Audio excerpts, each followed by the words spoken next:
রাতের অন্ধকারে বাড়িতে ঢুকে এক স্কুল ছাত্রীকে ধর্ষণের চেষ্টার অভিযোগ ঘিরে চাঞ্চল্য ছড়ালো কাকদ্বীপের হারু পয়েন্ট কোস্টাল থানা এলাকায়। গত 31শে আগস্ট রাতে ঘটনাটি ঘটলেও অভিযুক্ত গ্রেপ্তার না হওয়ায় আতঙ্কিত পরিবারটি।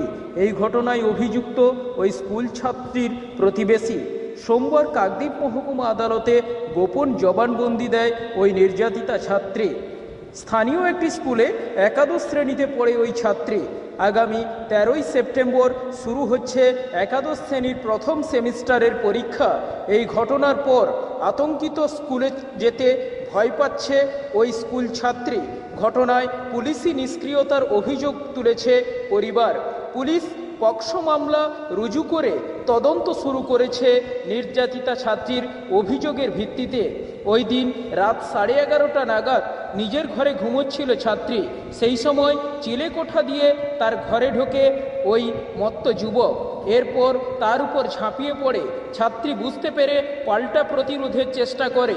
সেই সময় অভিযুক্ত যুবকের নখের আঁচড়ে রক্তারক্ত হয়ে যায় ছাত্রীর দেহ। ছাত্রীর চিৎকারে চম্পট দেয় অভিযুক্ত যুবক। পরদিন থানায় লিখিত অভিযোগ দায়ের করেন নির্যাতিতার মা। কি ঘটনা ঘটেছিল? সেদিনকার রাত্রিবেলা আমি আমার রুমে শুয়েছিলাম।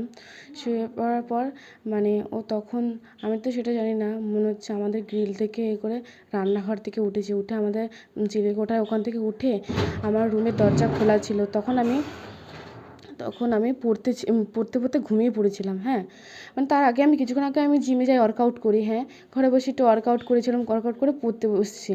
বসার পর আমার 13 সেপ্টেম্বর পরীক্ষা আছে। আমি ক্লাস 11-এ পড়ি। পরীক্ষার পর আমি শুয়ে পড়েছি, জাস্ট নাইটিটাই পরেছি। কিন্তু আমার জামাটা খুলে দিয়ে জাস্ট জিমের জিনিসপত্র পরেছিলাম। আমার ম্যাটও ছিল, ম্যাটও ওখানে রেখে দিয়েছিলাম। ঘুমিয়ে পড়েছিলাম। তখন রাত 11:30 বাজে। তখন আমি যখন শুয়ে আছি, আমার গায়ে তখন কাঁচি দিয়ে আমার প্যান্টটা কাটা হয়েছে। হ্যাঁ, তখন আমি বুঝতে পারছি যে আমার রুমে কেউ একজন আছে। তাও বুঝতে পারছি যে কেউ একজন ছেলে মানুষ আমার রুমে আছে। যখনই আমি উঠতে যাই না, তখনই আমার ঘুমের চোখে ওর চোখটা আমার চোখে পুরো পড়ে যায়, চোখ পড়ে যায়। তখনই ও আমার ওপর অ্যাটাক করে। হ্যাঁ, সেদিনকার বিকেলবেলা ওই ড্রেস, ওরকম জুতো, ওইরকম প্যান্ট, ওরকম জামা, আমি ওই ড্রেসে ওকে দেখেছি। আমাদের বাড়ির ওখান থেকে যাচ্ছিল, ওই ড্রেস দেখেছি। তখনই ও আমার ওপর অ্যাটাক করার পরে ও আমার সঙ্গে সঙ্গে আমার গায়ের উপর উঠে আমার গলাটা, দু হাত থেকে আমার গলাটা শুধু টিপে ধরছে, আমাকে মারার চেষ্টা করছে।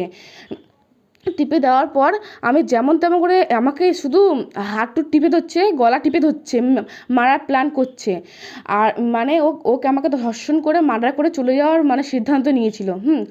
আর ওর সঙ্গে একটা বড় ছুরি ছিল, দুটো ব্লেড ছিল, একটা কাঁচি ছিল। আমি দেখেছি, পুরো আমাকে দেখিয়েছে। দেখানোর পর তারপরে আমাকে জবরদস্তি করার চেষ্টা করছিল, কিন্তু আমি গায়ে হাত দিতে দিইনি। গলা পর্যন্ত ও আমার গলা টিপে দিচ্ছে, নিঃশ্বাস বন্ধ করে দেওয়ার চেষ্টা করছে। চেষ্টা করার পর শুধু আমার দেওয়ালের সঙ্গে গলাটা টিপে ধরছে শুধু। আর বসে পড়েছে। আমি উঠে গেছি। উঠে যাওয়ার পর আবার শুয়ে ফেলে আমাকে গলা টিপে ধরছে। গলা টিপে দেওয়ার পর আমার এক হাত দিয়ে গলা টিপে ধরছে, আর এক হাত দিয়ে আমার গলার ভিতরে ব্লেড ঢোকাতে গেছিলো, একটুখানি কেটে দিয়েছে। তারপরে ব্লেডটা আমি ছিটকে এরকম ফেলে দিয়েছে। ফেলে দেওয়ার পরে ওর আঙুলে বড় বড় নখ ছিল।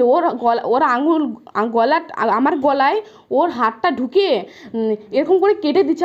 আমার গলাটা পুরো কেটে গেছে। আর হাতে নিশ্চয়ই কিছু একটা ছিল, বালা বা আংটি। আমার নাকটা এই পাশ থেকে কেটে গেছে পুরো, আর মুখে তো পুরো খামচে গিয়েছে। আর ও আমাকে আরও জড়িয়ে ধরে আরও আমার গায়ের উপর আমার নিঃশ্বাস বন্ধ করে আমার মেরে ফেলার চেষ্টা করছিল। আমি এরকম ছিটকে ফেলে দিচ্ছি, আবার আমাকে ধরতে গেছে। তখন আমি ওর বালাটা টিপে দিয়েছি। তখনও আমার সঙ্গে আর পেরে উঠতে পারেনি। তখনই ও চলে গেছে। তার আগে আমার ফোনটা নিয়ে নিয়েছে চার্জার থেকে। বাড়ির লোকজন কোথায় ছিল? তখন আমার মা ওই পাশের রুমে ঘুমাচ্ছিল। আমি তো রাত 12টা-1টা পর্যন্ত পড়ি, আমার পরীক্ষা, আমি পড়ি, আমার রুমে পড়ি। কিন্তু সেদিন ঘুমে ধরে গেছে। তখন আমি আর দরজাটাও দিতে মনে ছিল না আমার। তখনই ও আমার রুমে এসেছিল। প্রতিবেশী, হ্যাঁ, পাশের প্রতিবেশী। থানাতে অভিযোগ হয়েছে? হ্যাঁ, থানাতে অভিযোগ হয়েছে, কেসও হয়েছে। আচ্ছা, কতটা আতঙ্কে রয়েছে? আমি অনেকটাই আতঙ্কে রয়েছি। স্কুল যাওয়া না, এখন ভয়ে আমি যেতেও পারছি না স্কুলে, কোথাও যেতে পারছি না ভয়ে। পুলিশ কি বলছে? পুলিশ বলছে যে আপনি কেন সেদিন রাতে আসেননি। ম্যাম আপনি বলুন, আজকে যদি ওনার মেয়ের হতো আপনি কি উনি এটা বলতে পারতো? বলছে যে আপনি কেন রাত্রে আসেন না। আমার বাড়িতে কোনো আমার বাবাও নেই, কেউ নেই, আমার অসুস্থ দাদু আছে ঘরে। তখন আমার রক্তাক্ত অবস্থা, আমি ভয়ে আতঙ্কে কী হয়ে গেছি, তখনও ওখান থেকে ছুটে চলে গেছে। তখন আমাদের চিলেকোঠা থেকে লাফ কেটেছে, লাফ কেটে ওখান থেকে টপের ওখান থেকে টপ বেজে পড়ে গেছে। পড়ে যাওয়ার পরে ভয়ে আতঙ্কে আমি আর ঘর থেকে বেরোতে পারিনি। তখন আমি কী করবো কিছুই বুঝতে পারছি না।